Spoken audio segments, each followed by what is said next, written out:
7h19 sur LCI. Cette information que nous vous révélons ce matin, nous avons le profil des 265 djihadistes français tués en Irak et en Syrie. Vous avez pu, William Molinier, consulter cette liste, cette note de l'UCLAT. L'unité de coordination de la lutte antiterroriste révèle des caractéristiques communes.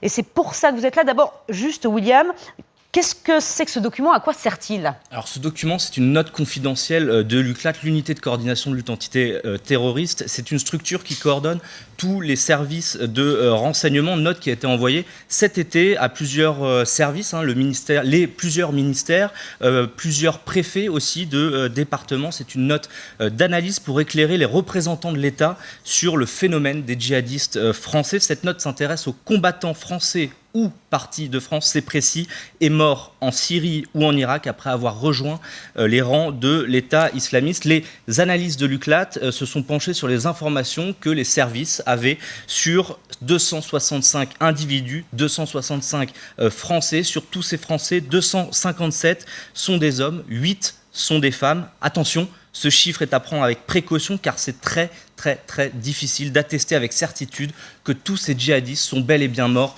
sur le théâtre des opérations. Alors justement, on va rentrer dans le détail. Quel est le profil de ces jeunes? Est-ce qu'il y a par exemple des fichiers S? Alors malgré toutes ces réserves, l'étude du profil révèle plusieurs éléments intéressants. Premier élément, la moyenne d'âge au moment du décès est de 28 ans. Les plus jeunes, ce sont des frères, ce sont deux frères originaires de Toulouse. Ils ont été tués au combat en 2015, ils avaient 12 et 14 ans. Le plus vieux, c'est une femme, c'est la mère de Fabien et Jean-Michel Klein. Vous savez, ce sont deux djihadistes français connus des services de renseignement pour leur implication dans la propagande francophone de Daesh. Leur mère est morte sur zone à l'âge de 62 ans d'une maladie du foie. Autre chose, on apprend dans cette note confidentielle que la moitié des Français morts dans les rangs de Daesh sont des descendants d'immigrés, donc deuxième et troisième génération, près d'un quart, en revanche, sont nés en France métropolitaine. Ils n'ont strictement aucun lien avec l'immigration. Quels enseignements peut-on tirer de ce document, William?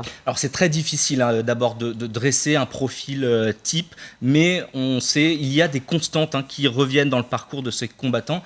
Certains, la plupart résidaient en résidence HLM ou dans des quartiers dits prioritaires, souvent en rupture avec la famille, au chômage depuis quelques temps. Et dernier élément, sur l'ensemble de ces profils étudiés, la moitié étaient avant leur départ connus des services de police ou de gendarmerie pour des actes de délinquance. Ça veut dire aussi que l'autre moitié n'était pas connue et donc sans casier judiciaire. Ce qui est intéressant aussi, c'est le lien que fait l'UCLAT entre la pauvreté et la radicalisation. Les analystes, par exemple, écrivent, je cite, « Il y a une corrélation entre cumul des inégalités sociales, économiques et scolaires et foyer de radicalisation. » Une dernière chose, William, combien de Français, est-ce que vous le savez, sont encore en Irak ou en Syrie à l'heure où l'on se parle? Alors, ce sont des chiffres toujours à prendre avec beaucoup de précaution, mais on estime qu'ils sont environ 700 actuellement, toujours sur zone. Ce qu'on peut dire, c'est que ces derniers mois, il y a eu beaucoup d'efforts pour neutraliser les Français qui avaient des rôles stratégiques au sein de l'état-major de Daesh. Par exemple, il n'y a presque plus de Français